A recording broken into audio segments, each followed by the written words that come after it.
Well, MAGA got me. Three strikes and I am out. I left full time academia 10 years ago to start a consulting business that really focused on DEI issues and how to create workspaces that are more inclusive and therefore more productive. And I got a lot of great work, especially with the federal government, around issues like microaggressions and implicit bias and hate crimes and inclusion and all that good stuff. When Trump was inaugurated, the next day, all those federal jobs disappeared. Thousands of dollars worth of work disappeared because he canceled all federal DEI funding. That was my work. Fortunately, I had been a part of a group that got an amazing federal grant under the Biden administration to work on local ways of interrupting political violence, something very important here in the Pacific Northwest. And we were doing really great work, our team, with this great federal grant. I got it renewed for a second year, and we're going full steam on all this work. In February, that grant was canceled by the Trump administration. Wanted to cancel a grant to prevent political violence. Strike two.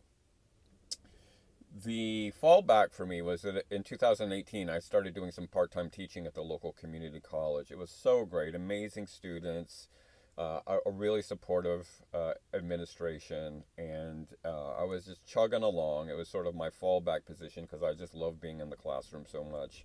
And after the election, a Trump supporting student complained about how I was talking about Trump after the election, and I got a call into the dean's office and was given a written warning not to share my feelings about the election in the classroom.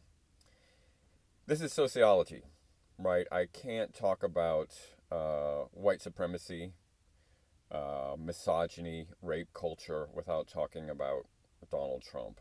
Also, the Trump administration was essentially at war with higher education, and many of my students, including my trans students and my queer students, my female students, and especially my immigrant students who were DACA or who were in mixed status families, meaning their parents were undocumented. So I had to talk about Trump. And surprise, surprise, some MAGA students in the classroom complained to the dean. And I got called in for a series of hearings in which the recordings of these Zoom lectures were put in front of me, in which I said things like, Donald Trump is a threat, and if you're a Nazi, fuck off. I uploaded the offending clip this morning. You can watch it for yourself and judge. I wanted to make sure all students, whether they're conservative or liberal, Trump voting or not, had a space in my classroom, but I have no truck for Nazis. So yesterday I was let go. I was let go. Like millions of Americans, because of Trump's politics, I lost my job. I lost my job. And I want to be angry at the dean, but it's a climate of fear. This college has a focus on social justice, and I am now outspoken because of this platform that I'm on, talking about Trump and fascism every day. And I think the dean thought it would be safer for the college if I was just gone.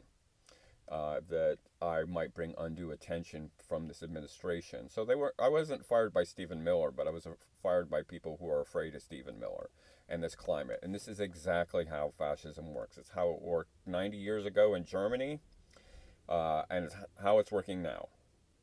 The federal government doesn't have to fire Jimmy Kimmel. They can't, but they can create a climate where people are afraid of the federal government and will fire Jimmy Kimmel. Jimmy Kimmel will be all right. I have a little bit more of a struggle. I'm a single dad of an 11-year-old, and I have a mortgage, so I have to figure out next steps. So I have sort of three quick requests. One is if you would consider going to my Substack, which is the Blazak Report, and subscribing. It's just $5 a month or $50 a year. That is going to be an important stream of income for me going forward. I'm going to be on it a lot more. You're going to see a lot of good content on there. Also, feel free to stop by the tip jar. The tip jar is going to be a lifeline at the moment. I got to put food on the table for the kid. Jeez, I can't believe this. And the third is, if you know anybody who might be willing to hire an overeducated anti-fascist, who cleans up good and does birthday parties and bar mitzvahs, just DM me. All right, this is it. In the trenches now, full time people. And to all the fellow people who've lost their jobs because of Trump, we're in this together, right? Let's just hang in there, hold the line. Hold the line. We're going to do this. We're going to do this. I love you people for all the support. Thank you for the encouragement. And I have not yet begun to fight. Welcome to the fucking resistance.